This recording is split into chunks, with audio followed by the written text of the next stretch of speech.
Be ready. Start. The present appeal by special leave is directed against the judgment and order dated 22/7/2013 passed by the learned judge, the designate of the Chief Justice of the High Court of Chhattisgarh in arbitration application number 24 of 2012, whereby and whereunder while dealing with an application preferred under section 11 5 and 6 of the Arbitration and Conciliation Act 1996. For brevity, the Act has repelled the submission of the appellant herein, the respondent in the original proceedings, that the disputes raised by the applicant, being accepted matters, were squarely covered within the ambit of clause 9.3 of the agreement, and hence it was only to be referred to an expert for resolution and not to an arbitrator. And further addressing the issue on merits, opined that as the disputes are not covered under the subject matter of billing disputes that find place in clause 9.3 of the agreement, the parties are not under obligation to refer the matter to the expert, and accordingly called for the names from both the parties, and taking note of the inability expressed by the counsel for the respondents therein, appointed an arbitrator to adjudicate the disputes that have arisen between the parties. Regard being had to the narrow compass of the controversy that has emanated for consideration before this court, we need not dwell upon the factual metrics in extenso. Suffice it to state that the appellant number 1 is a company carrying on business in generation of power. The respondent owns 49% equity of the appellant number 1 company, and the appellant number 2 owns 51% equity of the appellant number 1 company. The appellant company had entered into two agreements with the respondent for supply of power to the respondent. The first agreement, namely a power purchase agreement (PPA), was entered into on 10/2/2005, and the second agreement of similar nature was entered into on 1/11/2007 for supply of power. In course of subsistence of the agreements, dispute arose between the parties relating to amounts that is due and payable.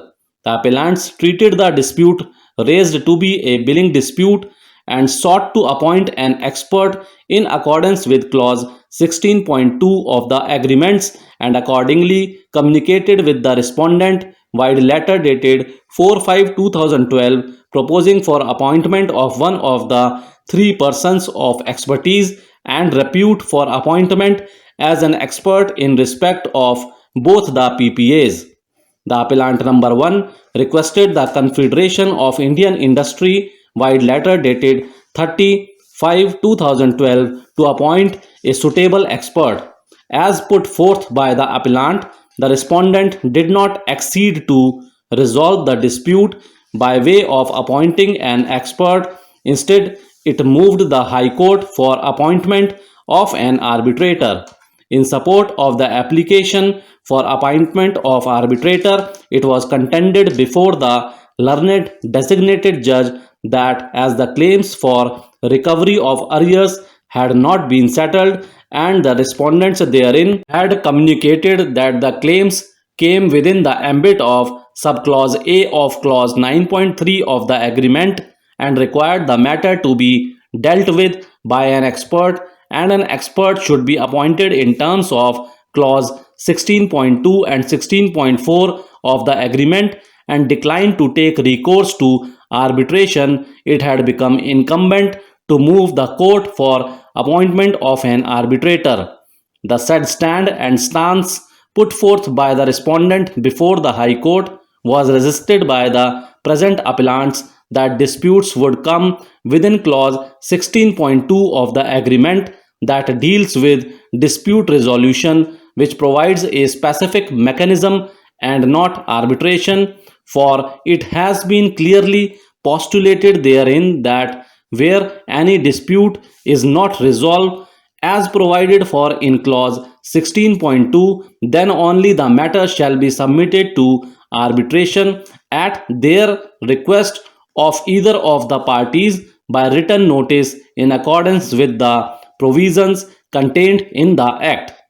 The High Court adverted to the meanings of billing date, billing period, billing year, clarification notice, and various terms used in the agreement, scanned the anatomy of clause 9.3 of the agreement that deals with billing disputes, and arrived at the conclusion that disputes raised do not come within the purview of subclause A of clause 9.3, and accordingly appointed an arbitrator as has been stated herein before.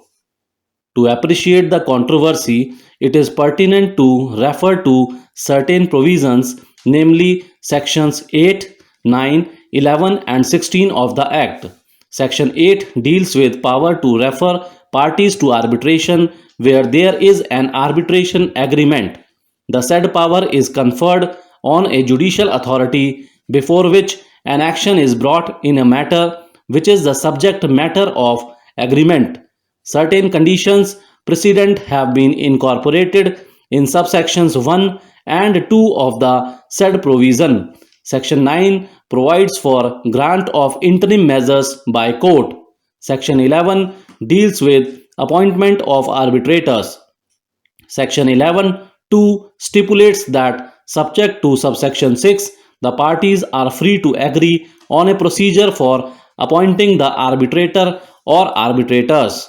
Subsections 3 to 5 deal with requisite procedure to be followed in certain circumstances for appointment of arbitrator. Subsections 6 and 8 of the said provision, which are relevant for the present purpose. Thank you.